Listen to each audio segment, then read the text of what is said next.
السلام علیکم ورحمۃ اللہ وبرکاتہ۔ ناظرین کرام، پروگرام کا نام ہے زکوٰۃ اور اس کے احکام و مسائل، اور میں ہوں ڈاکٹر محمد حماد لکھوی۔ ہم گزشتہ کئی پروگراموں سے ناظرین کرام، جیسا کہ آپ کو معلوم ہے، رہنمائی حاصل کر رہے ہیں معروف عالمی دینی شخصیت مولانا حافظ صلاح الدین یوسف صاحب سے، اور زکوٰۃ کے حوالے سے مختلف پہلو وہ بیان فرما رہے ہیں۔ اور گزشتہ پروگرام میں ناظرین کرام آپ کو یاد ہوگا، بات ہو رہی تھی ان لوگوں کے بارے میں جو زکوٰۃ ادا نہیں کرتے صاحب نصاب ہونے کے باوجود۔ ان کے لیے اللہ کریم نے قرآن پاک میں اور نبی پاک صلی اللہ علیہ وسلم نے احادیث مبارکہ کے اندر کیا وعیدیں سنائی ہیں، کون سے عذابوں سے ڈرایا ہے، ان کا تذکرہ فرما رہے تھے مولانا حافظ صلاح الدین یوسف صاحب۔ ہم اپنی گفتگو کا سلسلہ وہیں سے شروع کرتے ہیں جہاں یہ سلسلہ رکا تھا۔ آپ کو یاد ہوگا ناظرین کرام، میں نے آخری سوال جو حافظ صلاح الدین یوسف صاحب کے سامنے رکھا تھا وہ یہ تھا کہ ان اخروی وعیدوں کے ساتھ ساتھ کیا زکوٰۃ ادا نہ کرنے کی کوئی دنیاوی سزا بھی ہے؟ کیونکہ وقت اختتام کے قریب تھا، لہٰذا اس کا جواب پوری طرح سے ہم حاصل نہیں کر سکے۔ آج اسی سوال سے دوبارہ گفتگو کا آغاز کرتے ہیں۔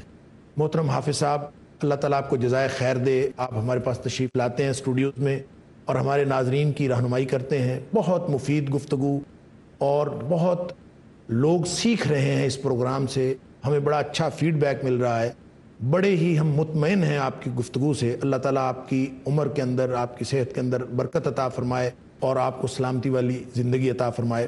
گزشتہ پروگرام میں نے آپ کے سامنے یہ سوال رکھا تھا کہ اخروی وعیدوں کے ساتھ کیا دنیاوی سزا بھی کوئی ہے اس شخص کے لیے جو زکوٰۃ ادا نہیں کرتا؟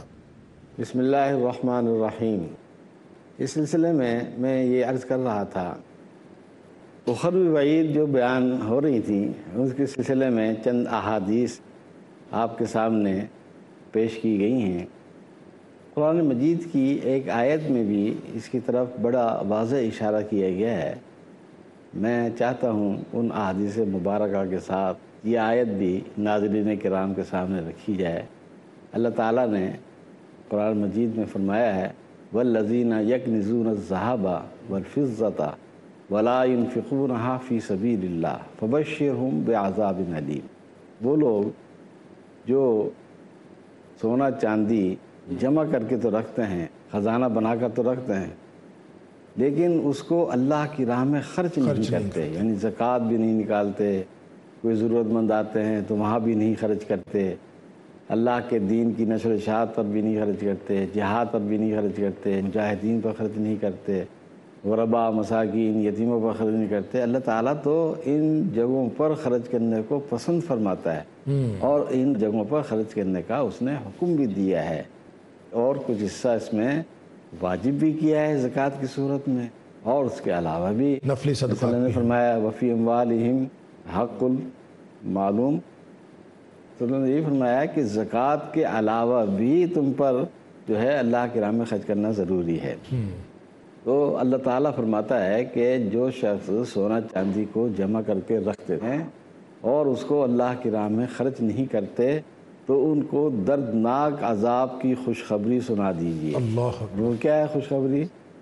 دردناک عذاب کی خوشخبری کیسے ہو سکتی ہے؟ وہ بعذاب علیم۔ ہاں جی ہاں، خوشخبری سے اللہ تعالیٰ اس لیے اس کو ڈرانے کے لیے کہ تمہارے لیے یہ خوشخبری ہے، اللہ اکبر، سونے چاندی کو جہنم کی آگ میں گرم کیا جائے گا، تپایا جائے گا۔ یوم یحمى علیہا فی نار جہنم فتکوی بہا جباہہم وجنوبہم وظہورہم، اور اس کے ساتھ پھر ان کی پیشانیوں کو، ان کی پشتوں کو، ان کے پہلوؤں کو داغا جائے گا اور کہا جائے گا ھذا ما کنزتم لانفسکم، یہ وہ خزانہ ہے جس کو تم جمع کر کر کے رکھتے تھے، خرچ نہیں کرتے تھے، فذوقوا ما کنتم تکنزون، اب تم اس چیز کا مزہ چکھو جو تم جمع کر کر کے رکھتے تھے۔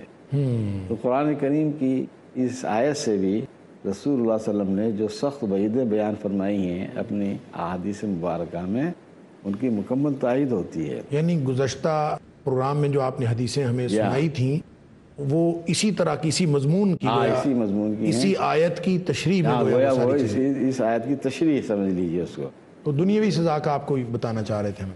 کیونکہ نبی کریم صلی اللہ علیہ وسلم کی ایک حیثیت یہ بھی تھی کہ قرآن کریم کے احکام کو آپ مفصل کھول کر بیان کریں. وَأَنزَلْنَا إِلَيْكَ الذِّكْرَ لِتُبَيِّنَ لِلنَّاسِ مَا نُزِّلَ إِلَيْهِمْ. اے پیغمبر، لوگوں کے لیے اس میں جو باتیں نازل کی گئی ہیں آپ ان کی تبیین اور تشریح کریں، ان کی توضیح بیان کریں.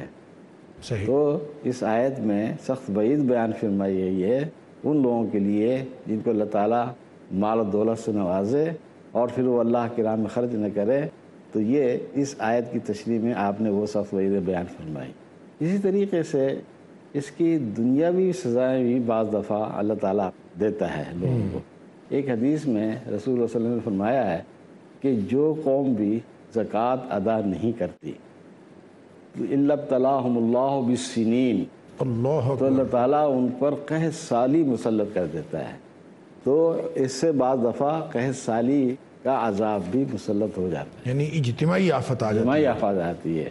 اور اسی طریقے سے ایک حدیث میں رسول اللہ نے فرمایا ہے کہ جو لوگ اپنے مالوں سے زکوٰۃ ادا نہیں کرتے تو پھر آسمان سے بارش اللہ تعالیٰ روک لیتا ہے.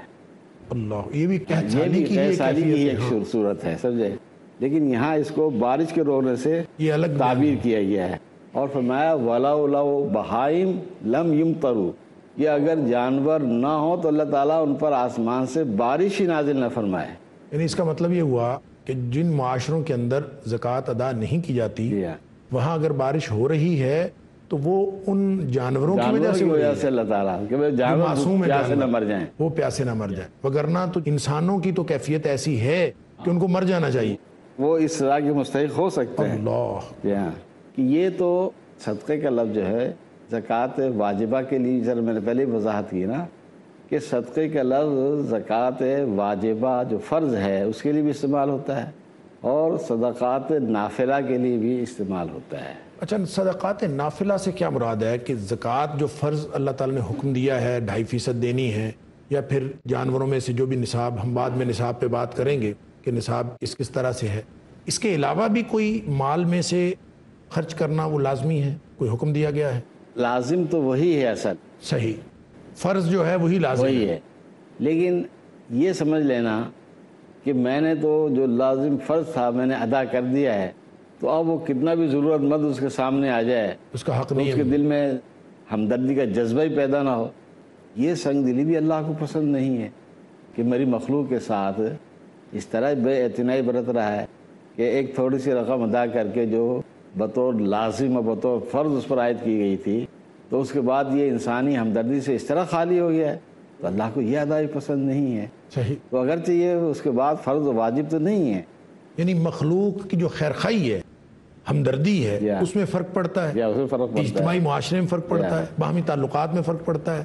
اور اس کی وجہ یہ بھی ہے کہ رسول اللہ نے فرمایا خیر الناس من ينفع الناس، کہ لوگوں میں سے سب سے بہتر وہ ہیں جو لوگوں کو فائدہ پہنچاتے ہیں. وہ جو آپ نے گزشتہ پروگرام میں بیان فرمایا تھا کہ زکوٰۃ ادا نہ کرنے سے رذائل اخلاق پیدا ہوتے ہیں، تو لگتا یوں ہے کہ جو نفلی صدقات ہیں وہ بھی اگر ادا نہ کیے جائیں صاحب حیثیت ہونے کے باوجود تو پھر بھی رذائل اخلاق پیدا ہوتے ہیں، اور جو پاکیزہ اخلاق ہیں، اوصاف حمیدہ، ان کی کمی واقع ہوتی چلی جاتی ہے. تو ان سے بچنے کے لیے ضروری ہے کہ انسان اپنا علاوہ ضرورت مند سامنے آ جائے، جب بھی ضرورت مند سامنے آئے، اس کو اگر اللہ تعالیٰ نے اس کو صاحب استطاعت بنایا ہے، حسب توفیق خرچ کرتا ہے، سمجھے، جتنی توفیق ہے اس کو. بالکل ٹھیک.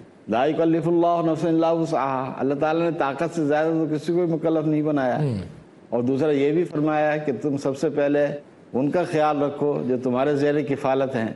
تو یہ چیزیں تو اللہ تعالیٰ نے پہلے ہی ہمیں بتلا دی ہیں، اور اس کے ساتھ ساتھ پھر یہ صدقات نافلہ کی اہمیت ہے، تو اس کی بھی اپنی جگہ بہت اہمیت ہے اللہ تعالیٰ کے ہاں.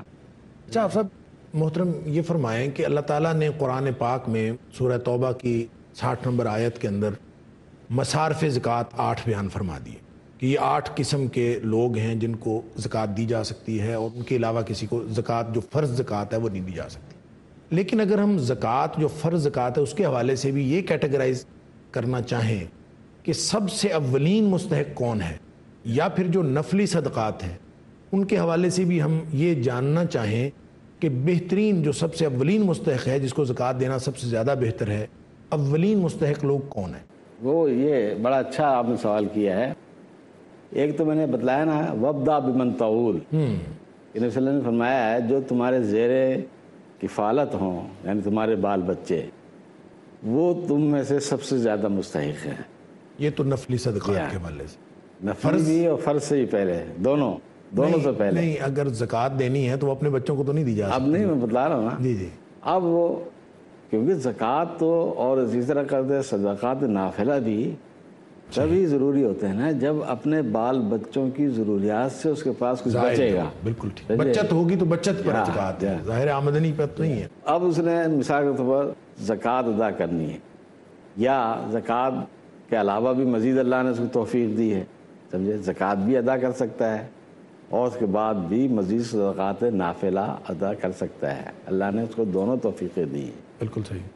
تو اس میں اولین مستحق اس کے رشتہ داروں کو قرار دیا گیا ہے. وَآتِ ذِی الْقُرْبَىٰ حَقَّهُ، اللہ نے اس کے لیے لفظ استعمال فرمایا کہ تم رشتہ داروں کو ان کا حق دو.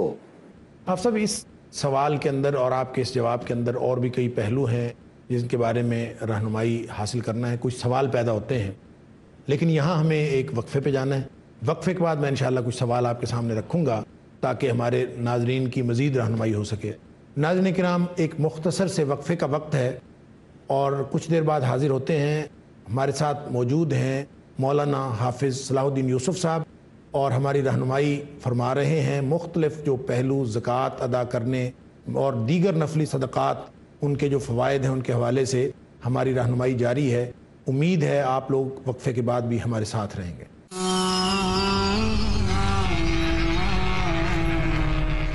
السلام علیکم ورحمۃ اللہ وبرکاتہ.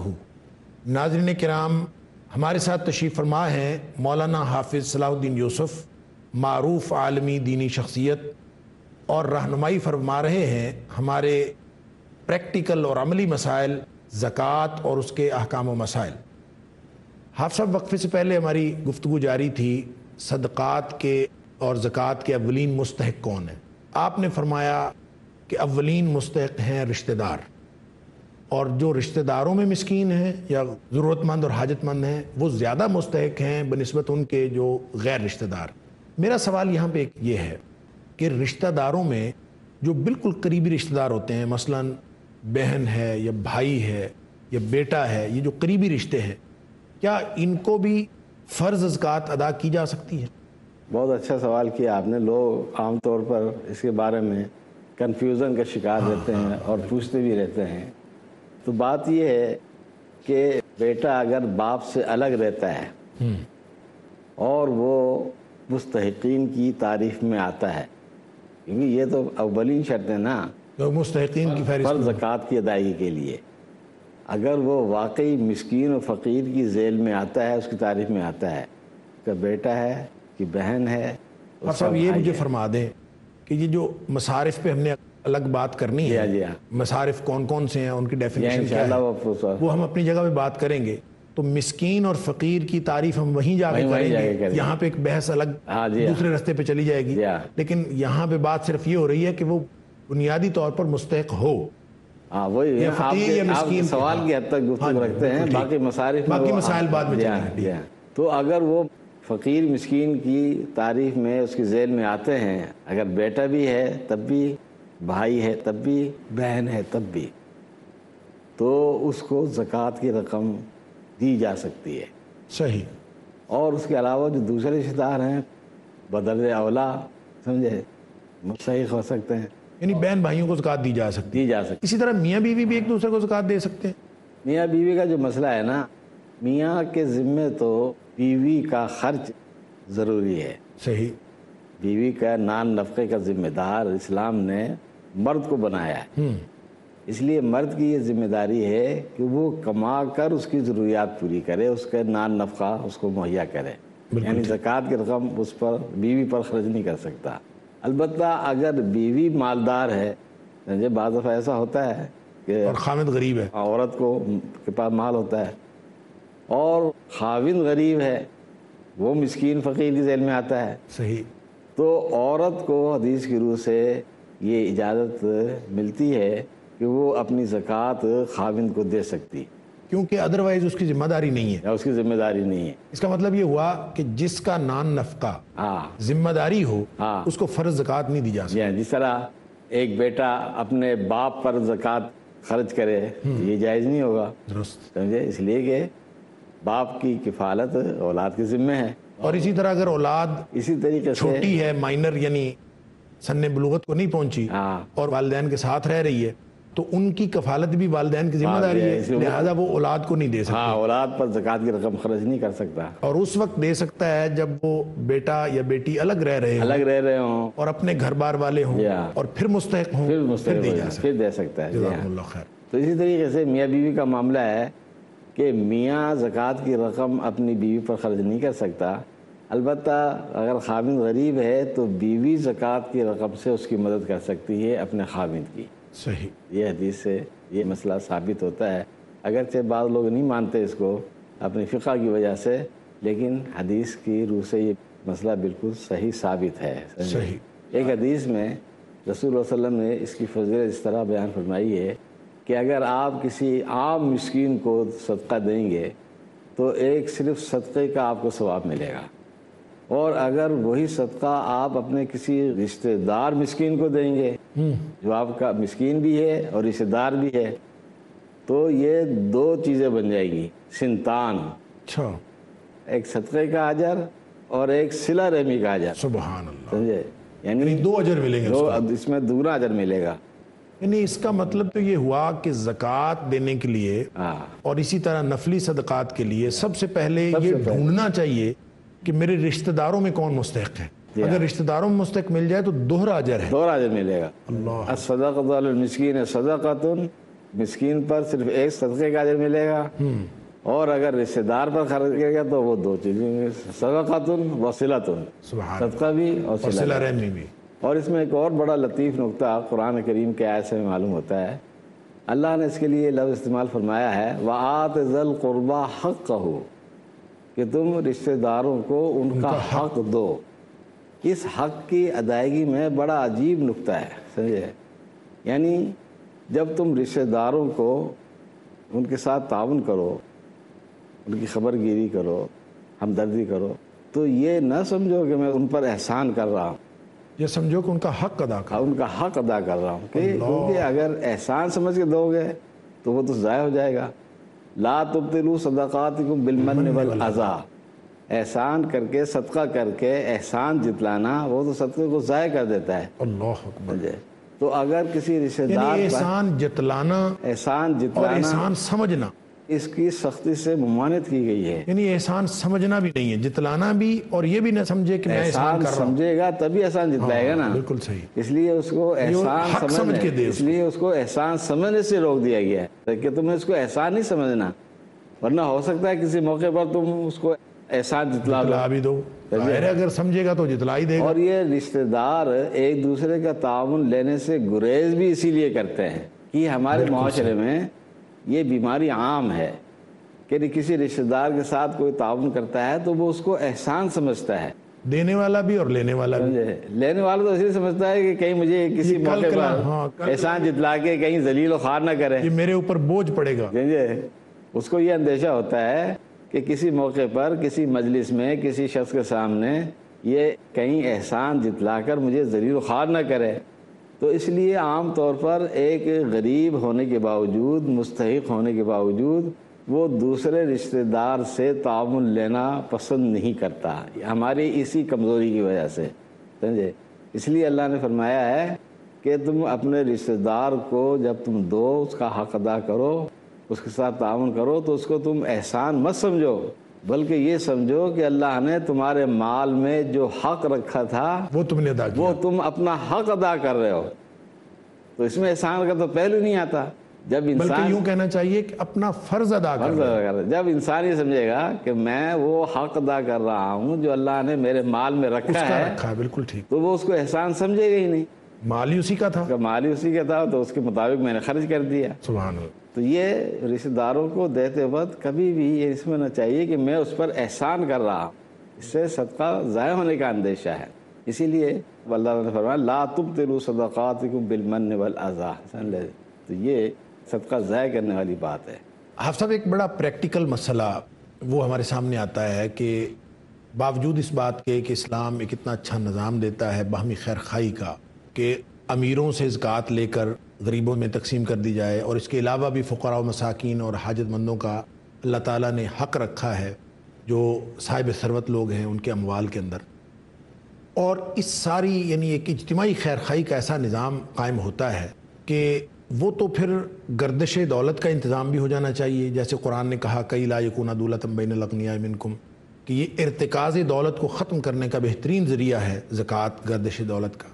لیکن ہم یہ دیکھتے ہیں کہ اسلامی معاشروں کے اندر بھی جہاں پہ زکوٰۃ کا نظام رائج بھی ہے کسی نہ کسی طور، وہاں پہ بھی گداگر بھی ہمیں ملتے ہیں، گداگری بھی ختم نہیں ہوئی، غربت بھی ختم نہیں ہوئی۔ یہ دو ایسی چیزیں ہیں جو زکوٰۃ کی موجودگی میں تو بالکل ختم ہو جانی چاہیے، لیکن ہم دیکھتے ہیں کہ ایسا نہیں ہے۔ اس کی کیا وجہ آپ سمجھتے ہیں؟ اس کی اصل میں دو وجہ ہے۔ ایک وجہ تو یہ ہے جو زکوٰۃ ادا کرنے والے لوگ ہیں ان میں سے بہت سے لوگ تو ایسے ہیں کہ وہ زکوٰۃ ادا ہی نہیں کرتے۔ ہم مسلمانوں میں ایک بہت بڑا طبقہ ایسا ہے کہ جو زکوٰۃ کے فریضے سے بالکل ہی غافل ہے، جس طرح نماز وغیرہ سے غافل ہے، یعنی توجہ ہی نہیں ہے، زکوٰۃ سے بھی غافل ہے۔ ورنہ ہمارے اسلامی ملکوں میں دولت کی کمی نہیں ہے، یعنی عملاً وہ سسٹم قائم نہیں ہوتا جو عملاً مسلمان بھی عامل نہیں نا، یعنی اپنے مسلمان بھی عامل نہیں ہیں۔ اگر وہ ہو جائیں تو پھر یہ ایسی بات باقی نہ رہے۔ حافظ صاحب بڑی ہی اہم ایشو پر گفتگو ہو رہی ہے، اس کے بہت پہلو انشاءاللہ میں مختلف پہلو ہیں، میں انشاءاللہ آپ سے رہنمائی کا سلسلہ انشاءاللہ اگلے پروگرام میں بھی جاری رہے گا۔ اب چونکہ ہمارے وقت کی مجبوری ہے، پروگرام کا وقت ختم ہوا چاہتا ہے، تو انشاءاللہ آپ سے استفادہ کریں گے اگلے پروگرام میں۔ ناظرین کرام، مولانا حافظ صلاح الدین یوسف صاحب ہمارے ساتھ موجود ہیں، اور انتہائی مفید اور اہم گفتگو زکوٰۃ اور اس کے احکام و مسائل اور اس کے مختلف عملی پہلو انفرادی اور اجتماعی اعتبار سے پورے معاشرے میں ہماری کون کون سی ضرورتیں ہیں، کون کون سے مسائل ہیں، سب پہ آہستہ آہستہ ہم گفتگو کرتے ہوئے آگے بڑھ رہے ہیں۔ انشاءاللہ اگلے پروگرام میں بھی حافظ صاحب سے رہنمائی کا سلسلہ جاری رہے گا۔ تب تک کے لیے اجازت دیجیے۔ السلام علیکم ورحمۃ اللہ وبرکاتہ۔